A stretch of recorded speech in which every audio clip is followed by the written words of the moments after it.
Mga master, okay lang bang? Huwag niyong skip ang mga ad sa aking mga video kung okay lang mga master. Salamat sa solid na suporta po. Yon, what's up mga masters? Nandito na naman tayo sa panibagong araw, panibagong kabanata na naman ang pagsasama-samahan natin ngayon guys.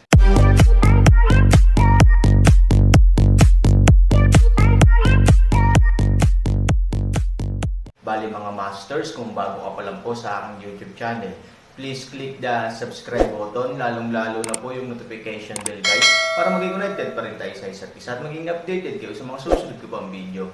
Bali mga masters, bago natin umpisahan ng kwento ay mag-shoutout po muna tayo para sa mga solid nating tagapakinig. Shoutout kay RB Tuya at shoutout kay Jaime. Yun na nga mga masters, no? Bali hindi na ito patagalin. In 3, 2, 1, let's go!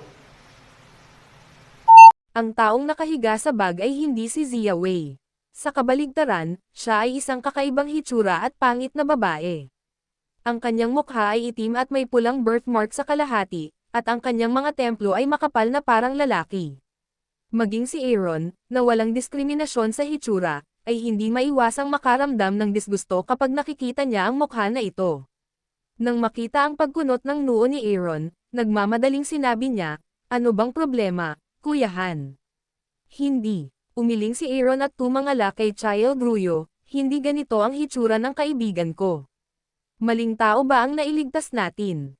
Gaya ng apurahang boses ng Jade Child. "Shit, hindi ba nila dapat alam na magliligtas tayo ng mga tao, kaya nauna nilang nalaglag ang mga bag nila?" Baboy, tatlong kagyat na paraan. Umiling si Aaron, "Imposible. Kung lumipat ka ng mga pakete, bakit maglalagay ng ganoong kabigat na depensa?"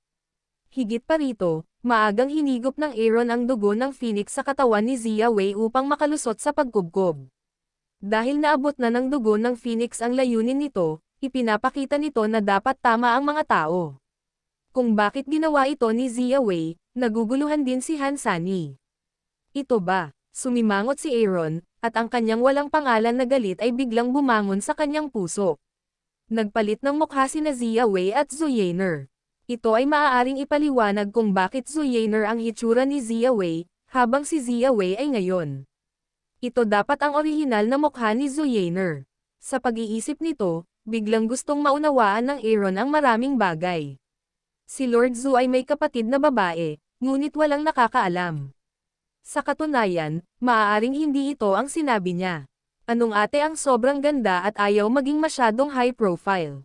Ang tunay na dahilan ay ang hitsura ni Zuyener ay napakapangit at nakakatakot pa sa iba, kaya't sinasadya niyang itago ang pag-iral ng kanyang kapatid sa loob ng maraming taon. Hanggang sa lumitaw si Zia Wei at ang iba pa, binago ni Lord Zhu ang kanilang mga mukha at binigyan si Zuyener ng walang katulad na mukha. Kaya naman, kumpiyansa siyang ipahayag ang pagkakaroon ng kanyang kapatid na babae, kaya naman maraming tao sa lungsod ang nalilito sa biglaang kapatid na ito. Tungkol naman sa martial arts competition para mag-recruit ng mga kamag-anak, madali rin itong intindihin. Kung tutuusin, alam nila kung paano makuha ang kanilang hitsura. Dahil sa konsensya, natural na gusto nilang makahanap ng mapapangasawa pagkatapos nilang magbago ng hitsura. Mula noon, magkakaroon na sila ng masayang pagtatapos at walang pakialam na buhay sa mundo. Not to mention na napakasama ng mukha ni Zia Wei na kahit isang ordinaryong babae ay talagang hindi katanggap-tanggap sa Aaron. Siya ay buhay ng tao, hindi ba sa iba? Makatarungan ba para sa iba na puwersahang ipagpalit ang kanilang kaligayahan at kaligayahan sa iba? Ang kapangitan na nararamdaman mo ay nakakaapekto sa iyong sariling buhay. Siyempre, maaari mong piliin na baguhin ang iyong sarili, ngunit hindi mo dapat ipilit ang sakit na ito sa iba. Bukod dito, para sa Aaron, ang hitsura ng isang tao ay mahalaga, ngunit ang mas mahalaga ay ang kanyang puso. Nang makita ang hitsura ni Aaron, mabilis itong naaninag ng matalinong batang si Ruyo. Sinampal niya si Zia Wei ng lakas sa kamay. Pagkatapos ng kaunting inspeksyon, tumingin siya kay Aaron, bagaman siya ay nasugatan sa loob ng ilang araw at hindi nakamamatay. Gayunpaman, mayroon siyang maraming gamot na Mongolian sa kanyang katawan. Sa tingin ko ang gamot ay ipinakain sa kanya, ay panatilihing normal ang pagtakbo ng kanyang katawan at panatilihin siyang nakoma. Tumango si Aaron, at saka tinulungang makaupo si Zia Wei. Sama-sama, Si Sheneng din ay direktang sinira sa kanyang likod upang pagalingin ang kanyang pinsala. Sina Ning Ruyo at Zusan, Qingji at iba pa ay umatras din sa isang tabi, o nagmamasid, o binantayan siya. Makalipas ang halos 10 minuto, bumalik si Mo Baitian kasama ang mga tao. Nakita niyang abala ang Aaron. Pagkatapos makipag-usap kay Qingji, tumango siya at naghintay. Poof! Pagkaraan ng ilang sandali, nang maglabas si Zia Wei ng itim na dugo mula sa kanyang bibig, bahagyang iminulat ng buong tao ang kanyang mga mata. Wake up! Wake up! Gising na siya. Tuwang-tuwang sumigaw ang ikatlong baboy, at ang mga tao ay nagmadaling lumibot. Nang imulat niya ang kanyang mga mata upang makita ang mga estranghero na ito, halatang nagulat si Zia Wei, ngunit nang lumingon siya at tumingin sa likuran niya kasama ang mga mata ni Child Ruyo, nang makita niya ang Aaron na nakaupo doon, ang buong tao ay nasa sabik at sumugod sa mga braso ni Aaron may plop. Sa pilitang binawi ni Aaron ang kanyang hininga, binuhat si Zia Wei at nagmamadaling nagtanong, Zia Wei, anong nangyari? Mga master okay lang bang? Huwag niyong skip ang mga ads sa aking mga video kung okay lang mga master. Salamat sa solid na suporta po. Kuya Aaron, ikaw ba yan?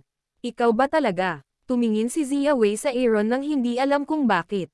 Matapos bahagyang ayusin ang kanyang mood, maling sinabi ni Zia Wei, nga pala, paano ako narito?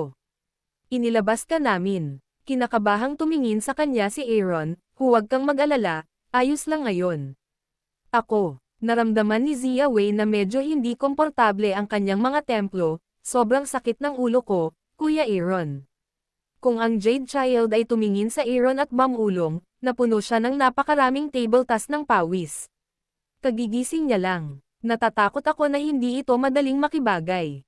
Tumango si Aaron, tumingin kay Zia Wei at sinabing, hindi na mahalaga kung hindi mo maalala. Magpahinga ka na. Matigas na umiling si Zia Wei, tiniis ang sakit at kakulangan sa ginhawa, at maingat na naalala, sa araw na iyon. Pagkatapos niyang humiwalay sa Aaron, nakipaghiwalay si Pangolin kay Zia Wei, ang matanda at si Xiao Chunhua ayon sa paraang binuo ni Aaron. Ngunit hindi ko alam kung bakit. Bagamat matagumpay kaming nakalusot, isang maliit na grupo ng puwersa ang patuloy na humahabol sa amin. Kuya, ang Pangolin ay nakipaglaban sa kanila habang naglalakad upang protektahan ang aming kaligtasan, kaya siya ay malubhang nasugatan at ako at ang nakatatandang henerasyon ay nagkaroon din ng maraming pinsala. Di nagtagal, sa wakas ay naalis na namin ang mga humahabol at hinintay ka habang nagpapahinga sa mga bundok sa labas ng Magic Cloud Ghost City. Pero hindi ko alam na lumala na pala ang injury kay Kuya Pangolin. Lalong hindi komportable ang matanda matapos masugatan dahil sa edad niya. Sa wakas, pareho silang nakoma. Nawala kami. Buti na lang, isang team na hanap kami ng mga sundalo at iniligtas kami. Mahinang bamulong si Child Ruyo at sinabing, may digmaan sa pagitan ng bumagsak na lungsod at ng Devil Cloud Ghost City. Maraming mga sundalo sa labas ng Devil Cloud Ghost City na madalas gumala at nanonood. Sa tingin ko ang babaeng ito at ang kanyang mga kaibigan ay dapat matagpuan ng itong mga reconnaissance team. Tumango si Aaron at tumingin kay Zia Wei, naghihintay sa kanyang magpatuloy. Mamaya, kami ay tinanggap sa isang malaking lungsod. Ang may-ari ng lungsod ay napakahusay din.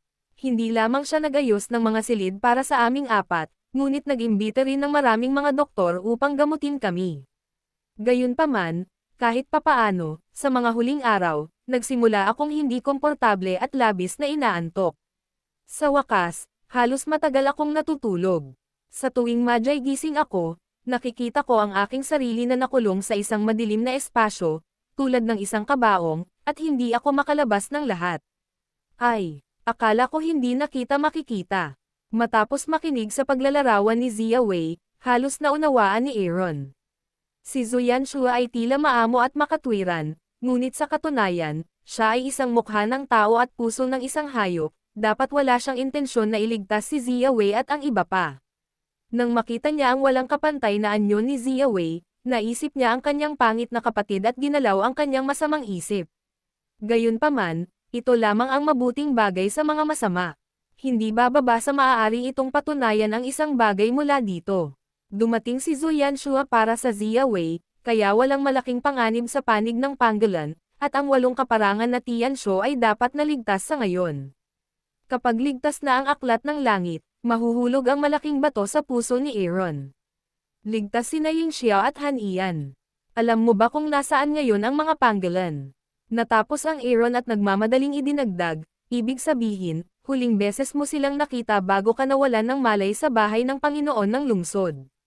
Nag-isip sandali si Zia Wei at tumango, oo, palagi kaming nakatira sa tirahan ng Panginoon ng lungsod. Tumango si Aaron, na madaling gawin, Kuya Han, anong plano mo? Mahinang tanong ni Child Ruyu, napaisip si Aaron. Ngunit hindi siya sumagot, mabilis na tumayo si Child Ruyu at hinabol siya at sinabing, papatayin ba natin siya ulit? Nagmamadaling huminto sina Mo Bait Ian at Chingji at sinabing, huwag kailanman, mayroong libu-libong eksperto sa lungsod, kung papatayin mo sila pabalik, mahuhuli sila. Ngayon lang kami nakaahon sa gulo kasi bigla kaming nagrebelde sa defense array, para hindi nila makaya, kung maghihintay sila na magdesisyon. Iba, ang bagay na ito ay nangangailangan ng pangmatagalang pagsasaalang-alang, sinusubukang magsalita ni Pigsan.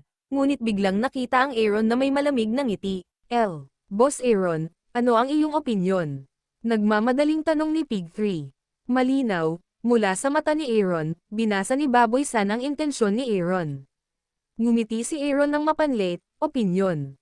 Sa tingin ko tama si Chingji. Kailangang talakayin ang bagay na ito sa mahabang panahon, ngunit kalahati lang ang tama.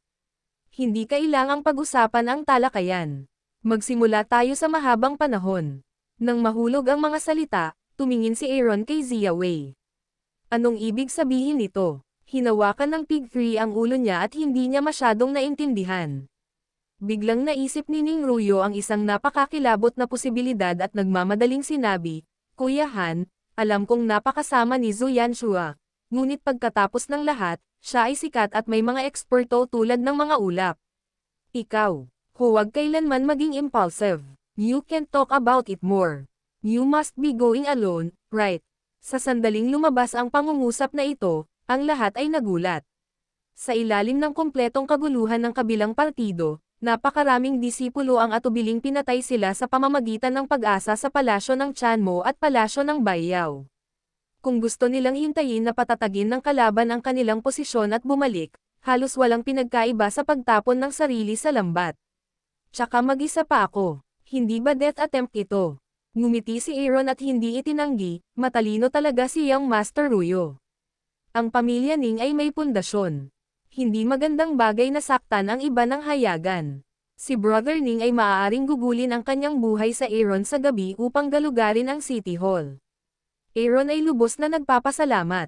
Natural, ang susunod na bagay ay hindi maaaring kalagkarin si Kuya Ning at ang buong pamilya Ning sa tubig.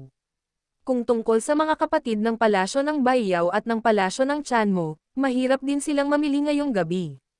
Pagod na pagod sila. Hindi madaling kunin ang buhay. Bakit kailangan nating magbigay ng mga tao? Tulad ng sinabi mo, kapag ang kabilang partido ay may kumpletong kalamangan, gaano man karami sa atin ang nagbibigay lang ng ulo sa mga tao. Kung ganoon, mag-isa akong pupunta at babaliktad siya. Ngunit huwag kang mag-alala, ang Aaron ay hindi isang walang ingat at matuwid na tao. Natural na mayroon akong mga plano at paghahanda bago ako umalis. Pagkatapos noon, tumingin si Aaron kay Zia Wei ng husto, pero kailangan ko si Zia Wei para tulungan ako. Of course, I need you to help me with some logistics. Kinagat ni Zia Wei ang kanyang mga ngipin, huwag mong sabihin na ito ay para iligtas ang mga kapatid na panggalan. Kahit na Aaron kapatid ito, hindi magsasalita si Zia Wei kahit gaano pa kasakit ang kinakain mo. Kami ay nasa iyo, masyadong. Sabay ding sabi ni Ning Ruyo at Zusan. Nagmamadali ang demonyo. Sa pagtingin kay Chingji, hindi na siya makapaghintay na lumingon at hilingin sa Aaron na makipagsapalaran ng mag-isa. Paano niya ito magagawa? Kung kaya mo, paano kung ang lahat ng magkakapatid sa palasyo ng Chanmo at palasyo ng Baiwa ay namatay? Ang Aaron ang kanilang tanging at pinakamalaking pag-asa. Ngunit sa sorpresa ni Mo Bait Ian, umiling si Chingji sa kanya at pinayuhan siyang huwag mag-alala.